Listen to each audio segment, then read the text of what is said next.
Haribo. I'm very grateful to be with all of you. Shri Radha Gopi Vallabha's beautiful ancient temple. Thank you, Daru Krishna Prabhu, for opening the doors to this divine abode. And to my dearest friend and well-wisher, Niranjan Swami Maharaj, always encouraging me to come. And I couldn't, even though it was not on my schedule, and the organizers told me it's too much, I changed my schedule because if I tell Niranjan Maharaj I came, he will bless me. And that's worth all other inconveniences. So the story of how sometimes inconveniences come when we're blessed by someone, to get the blessings of someone, is very much illustrated in this narration of Sri Caitanya Caritamrita.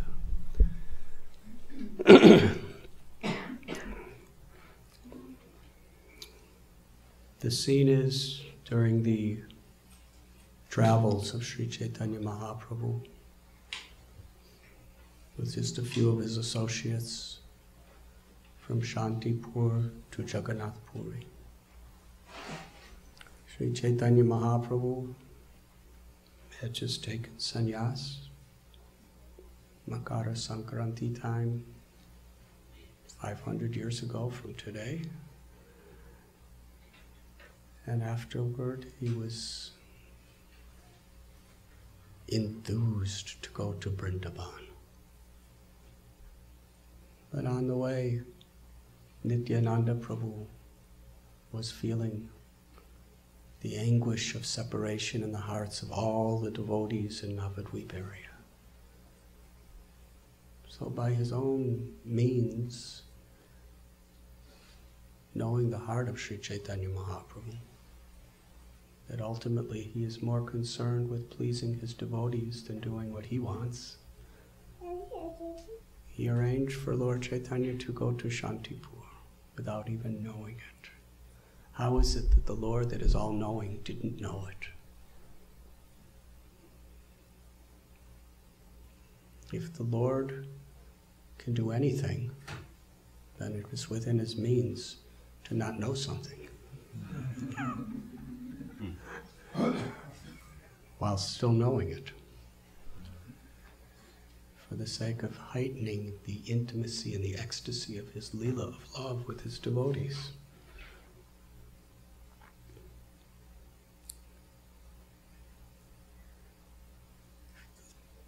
If someone says that the Lord, it's not possible that the Lord cannot know something. Say, if the Lord can do anything, then he can also not know something. Yes? By his own sweet will. In the ecstasy of love. Love is the principle of the true relationship between Krishna and his devotees. And that love is achintya, is inconceivable. So Nityananda Prabhu brought the Lord to Shantipur, and there Sachimata came to see him, the Lord's mother, and seeing her beautiful son as a sannyasi with a shaved head and saffron robe, she could only cry. And Lord Chaitanya offered his obeisances to her. She took him on her lap and cried on him and kissed him, and this was sannyasi in public. But the Lord was completely happy, reciprocating with the love of his devotee. And Sachimata and all the devotees requested, do not go to Vrindavan. It is too far. We'll never hear anything about you. The same Krishna that is living in Vrindavan resides in Puri as Jagannath. They are like two rooms in the same house. People are always going back and forth. In this way, I'll get to hear about you. That will keep me alive. So on the request of his mother, Sri Caitanya Mahaprabhu, along with Nityananda and Mukunda, Jagadananda, Damodar Pandit, they all walked to Puri. And on the way, they stopped in this particular temple of Shakshi Gopal. And there, Nityananda Prabhu, when he was young, for about 20 years, he was constantly on pilgrimage, going from place to place. From the Himalayas, Badrikashram, down to Kanyakumari, the southern tip of India, from Rameshwaram, the eastern part, to Dwarka, the western. He went to all holy places, thousands of holy places. And he had been to Shakshi Gopal Temple. And he had heard the history of the place. So here, for the pleasure of Lord Chaitanya and the other devotees, Sri Nityananda Prabhu is describing from the perception of pure unalloyed devotion this incredible story. Where an old Brahmin, in the last phases of his life, wanted to go to holy places. And a young Brahmin met him and felt the pangs of the old Brahmin trying to walk and travel from place to place in such an old age. And really, a holy place is revealed to us according to our service attitude. Because a holy place is not different than Krishna himself.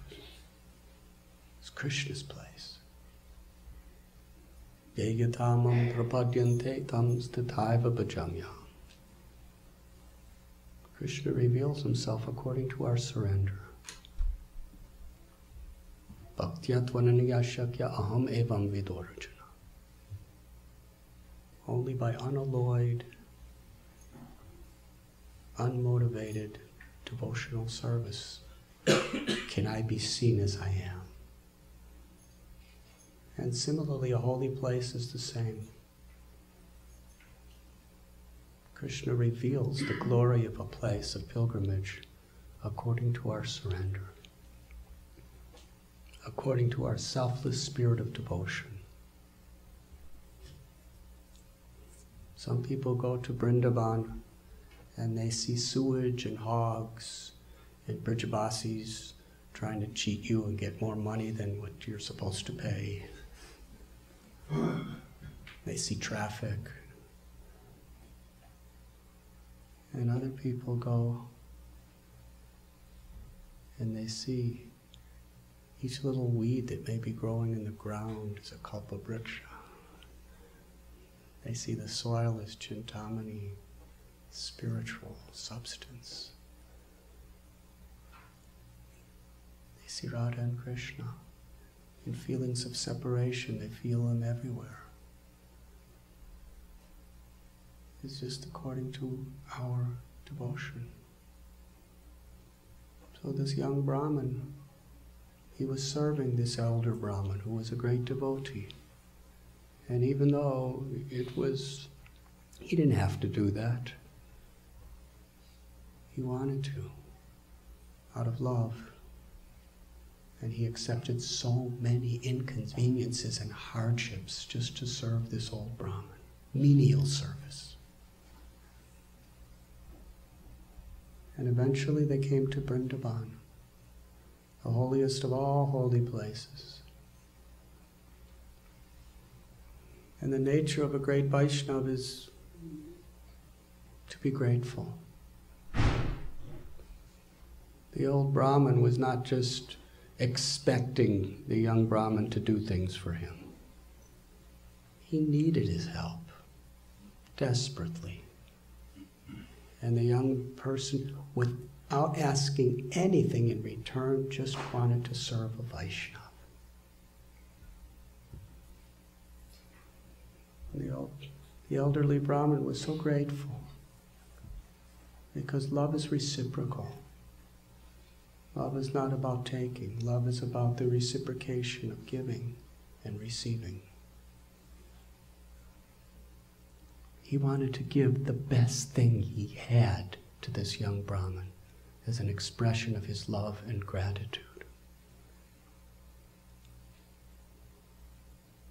Because the reciprocation of love between two devotees is what Krishna takes the greatest pleasure in experiencing. So the young person was pleasing Krishna tremendously because he was serving this Vaishnava without expecting anything in return. And the older Brahmin wanted to please Krishna by giving the best thing he had to the young Brahmin, his daughter, in marriage.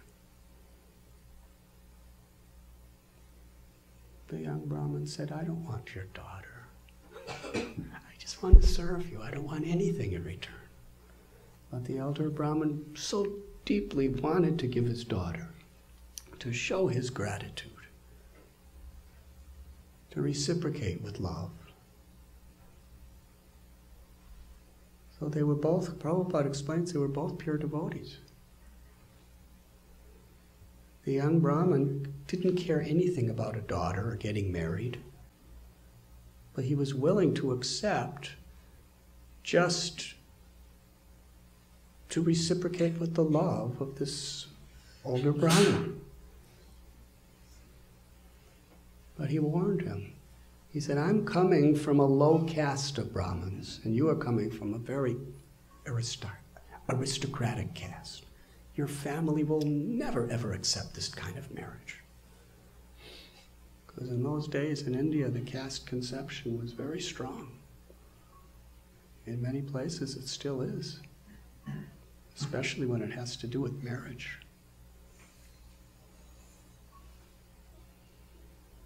But the older man said, I am the senior person in my family. If I want to do it, no one can stop me, and I want to give you my daughter. The younger Brahmin wanted to protect the older Brahmin. It's not that he wanted the daughter, he wanted to protect, he wanted to facilitate the service. He said, you're making this promise to me, but you're not going to be able to keep it. But if you make it in front, so they decided he will make it in front of the deity of Gopal, whose temple is very close to the bank of Yamuna, even today. There's no deity in that temple. It's a beautiful temple, but no deity. And the reason why you were about to discover. One of the most ancient, beautiful temples in all of Vrindavan has no deity. For 500 years. The anniversary of the deity leaving the temple is this year. It's a good time to tell the story. It's the 500th anniversary of when Gopal left Vrindavan. Why? We will soon find out. So the elder Brahmin went before Gopal with the younger Brahmin, and he said, I promise you, Gopal, I will give my daughter's hand in marriage to my friend. And the younger Brahmin looked at Gopal and said, now you are the witness, you will have to testify. And they walked. They came all the way back to Orissa, 1,000 miles, Vidyanagar.